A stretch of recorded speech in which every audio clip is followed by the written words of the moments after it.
So hello everyone, I'm Dr. Rebecca Hunter, CEO of now officially Geiger Energy, which is trading under the TSXV ticker BEEP, which is super exciting, and as BSENF, so that's the same ticker that FIND was.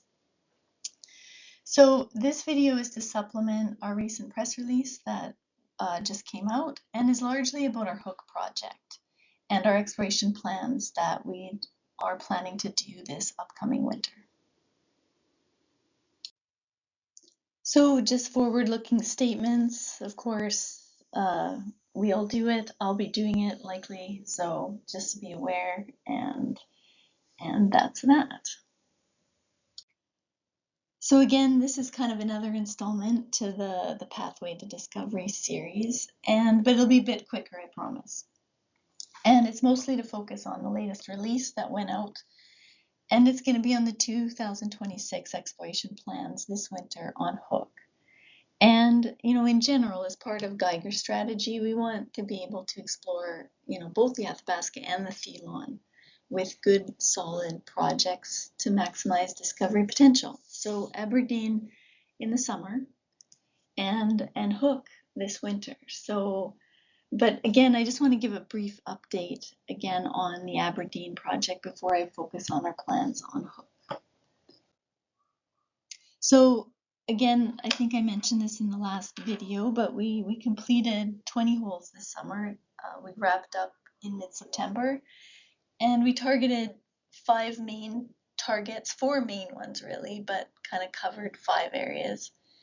And the targets were both sandstone covered targets, so those are in the yellow here. So if I have a little pointer here, this has the sandstone cover. And so Loki and Bjorn were the sandstone ones. And then the basement targets that we got to this summer is Lobster, Tarzan. And we just did one hole way to the east of Tadagak, not in the main anomaly, but just testing another gravity anomaly on the same trend.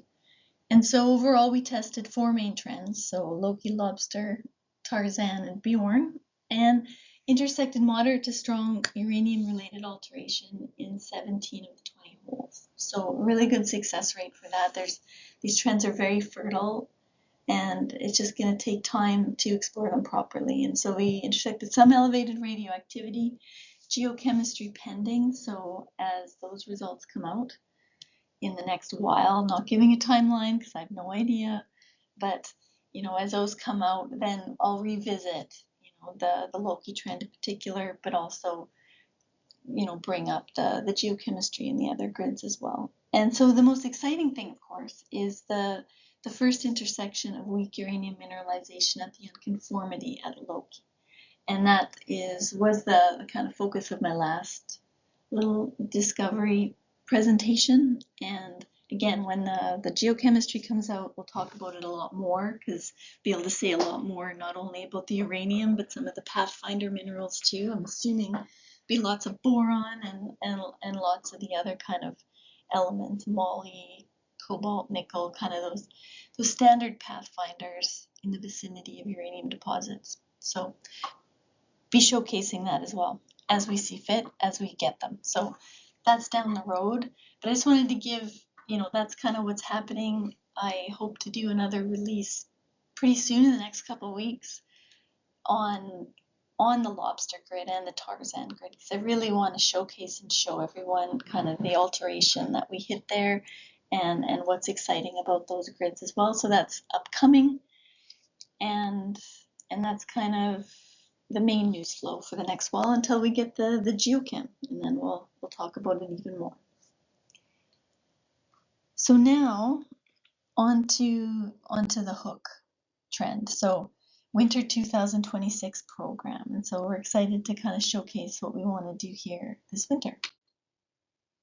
And so the location, of course, southeastern Athabasca Basin. So down in here we have fairly expansive portfolio now across on the more or less the periphery of the Athabasca Basin. And so both, Catharsis and Shadow and Bear, which were baseloads projects, and then all of forms that portfolio as well. So we have also some property in the Key Lake area. We have Clearwater down in the next gen Rook area, Triple R, kind of south of all that, of course. Property there. We have our joint venture that we're working with in the northwest Athabasca region, and then we have a smattering of other projects kind of on the periphery and within as well. So the Hook project down here hosts the ACKIO discovery, and so the main exploration now is kind of around the ACKIO discovery and looking for additional zones. So the last drilling program was 2024, and I'll talk about the results of that and why we're following that up. But this winter, we'd like to do, about 2,000, 3,000 meters, and essentially to follow up on alteration and kind of weak radioactivity that we discovered, or baseload discovered, in 2024.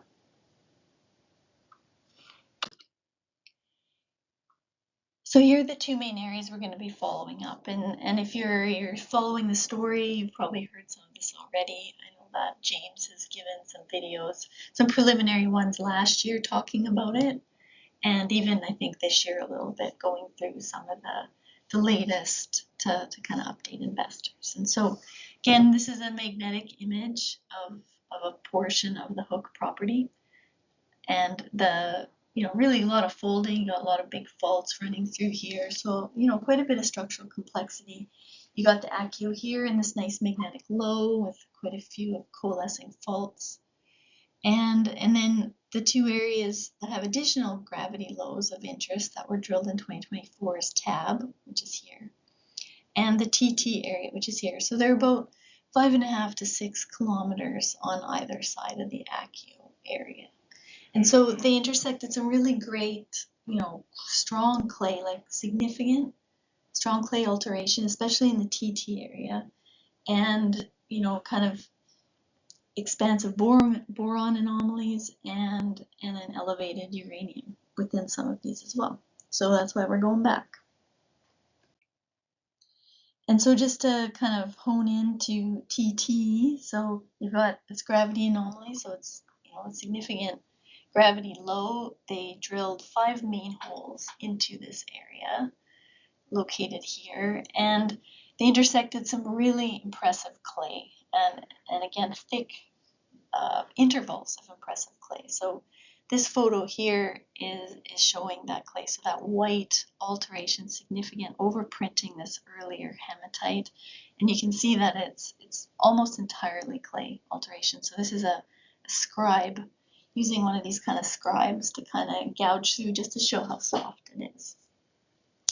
So really interesting, we know that you get these clay alteration envelopes around unconformity mineralization systems, and some deposits have more than others, and so the Millennium deposit in the Athabasca has a very extensive kind of white clay envelope that's outboard of the main mineralized body, and so this shares some similarities to that, and the mineralization was actually down lower off on another structure, but you had this enormous clay alteration in the area. So, analogous and very, very interesting. So we want to test that alteration, of course, and that was the plan, prior to the merger, of course, if you're following the baseload story. So now we're just gonna make it happen. So we're gonna be testing these structures along strike and along this corridor of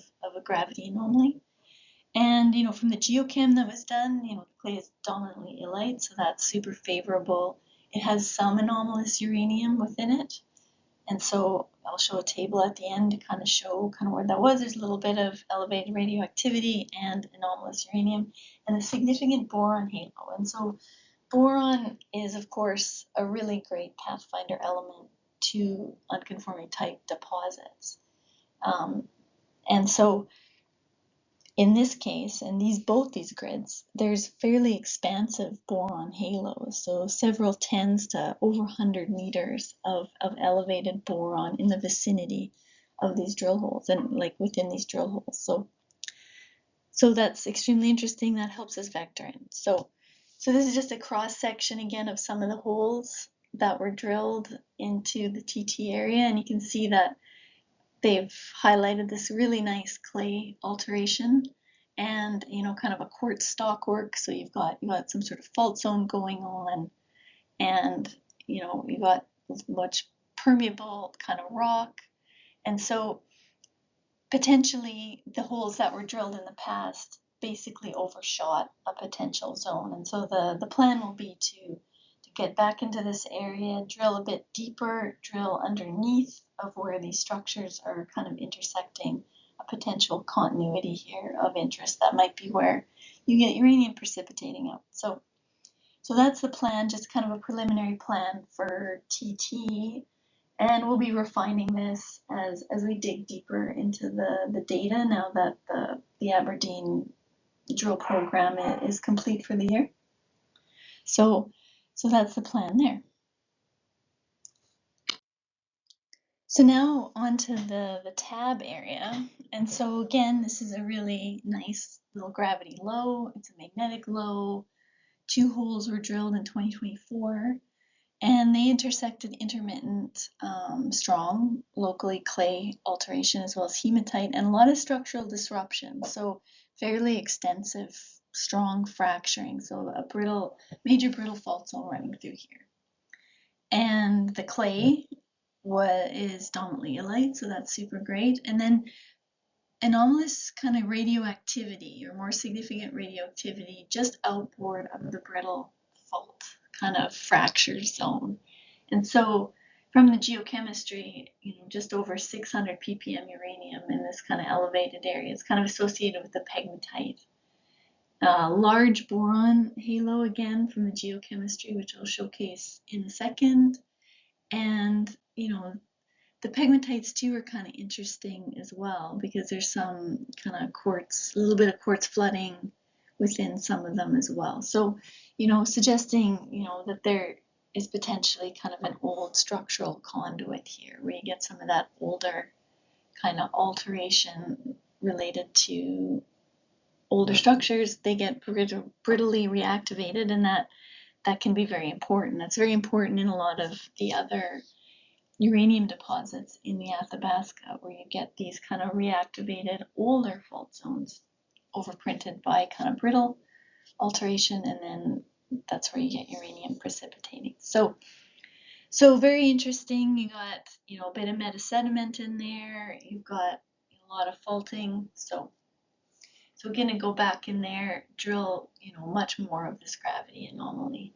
And because we got some of this, much more elevated uranium, it's a very interesting area.